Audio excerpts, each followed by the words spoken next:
Halo, masih bersama Power Editor. Di sini kita akan membahas bagaimana caranya install OBS.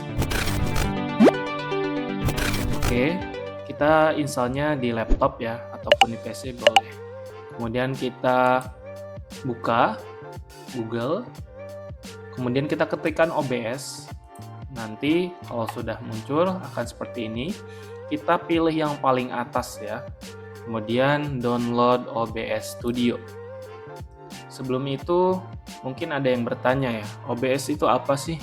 Nah, kalau kepanjangannya itu sendiri, OBS adalah Open Broadcaster Software, yaitu aplikasi video recording dan live streaming yang gratis serta open source. Nah, gratis artinya aplikasi ini bebas kita download dan kita gunakan. Open source artinya aplikasi ini dilengkapi dengan source kodenya sehingga kita dapat berkontribusi untuk melakukan pengembangan. Nah, ini juga OBS ini ternyata sudah support 3 operating system, bisa Windows, Mac atau Linux. Di sini saya akan download menggunakan installer ya. Oke, tunggu. Nah, langsung kita download. Berhubung saya sudah mendownloadnya, jadi kita akan langsung menginstalnya. Klik 2 kali, kemudian dia akan muncul. Tunggu terlebih dahulu. Oke, seperti biasa, kita next. Tunggu sampai selesai, karena ini sedang mengekstrak.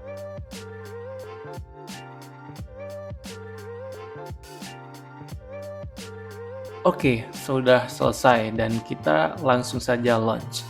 Klik finish dan tunggu sampai muncul aplikasinya. Oke, di sini dia ada pilihan 3 ya. Optimize for streaming dan recording is secondary, atau optimize just for recording. I will not be streaming, I will use the virtual camera. Oke, kita yang pertama aja ya, next, ataupun kita cancel aja langsung, nggak apa-apa.